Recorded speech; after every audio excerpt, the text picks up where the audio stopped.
ధర్మం ప్రకారమే పనిచేస్తాను, విధి నిర్వహిస్తాను తప్ప నేను ఎల్లప్పుడూ ప్రజాపక్షానే ఉంటానని చెప్పి స్పష్టంగా చెప్పిన వ్యక్తి రామోజీరావు గారు. అంతేకాకుండా నిన్న చనిపోయే వరకు ఆయనకు ఒకటే కోరిక, నా కోరిక అంతా కూడా పనిలో అయితే అది నాకు ఆనందంగా ఉంటుంది. అంతేకాదు నేను చేసే ప్రతి నిమిషం నేను బ్రతుకున్నంత వరకు అవసరం పనిచేయాలి, పరిస్థితిని ఉండాలనుకున్న వ్యక్తి రామోజీరావు గారు. కానీ ఈరోజు మనం చూస్తూ ఉంటే ఆయన నిర్మించిన వ్యవస్థలు శాశ్వతం, ఈనాడు శాశ్వతం. అదే మరి కాకుండా చిత్ర పరిశ్రమ కూడా ఎనలేని సేవలు రామోజీ ఒక అత్యున్నతమైన స్టాండర్డ్స్ లో రామోజీ ఫిల్మ్ సిటీ తీసుకొచ్చి కమర్షియల్ కాంప్లెక్స్ కట్టచ్చు,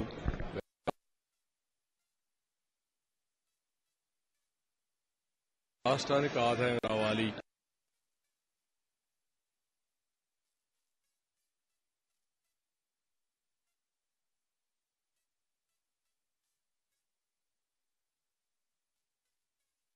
అలాంటి వ్యక్తిని పోగొట్టుకోవడం చాలా బాధ అనిపిస్తుంది. ఏదేమైనా ఆయన ఇచ్చిన స్ఫూర్తి ఉంది.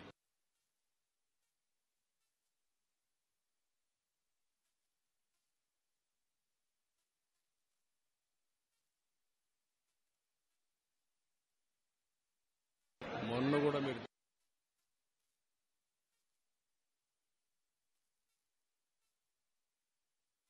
సైడే ఉన్నాడు, అదేవిధంగా పనిచేశారు.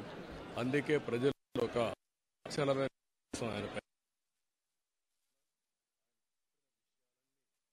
ఎవరిలో ఎప్పుడూ రింగుమంటూ ఉంటాయి, వినపడుతూ ఉంటాయి.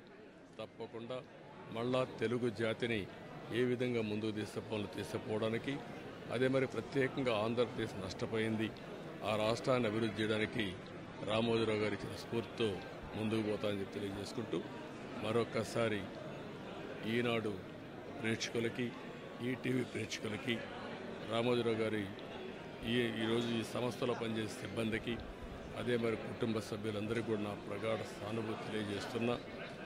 వారికి భగవంతుడు ఒక శక్తిని ఇవ్వాలి, ఆ శక్తితో మళ్ళీ ఈ లెగసీని కంటిన్యూ చేసి రామోజీ గారి యొక్క స్ఫూర్తి చిరస్థాయిగా ఉండడం కోసం,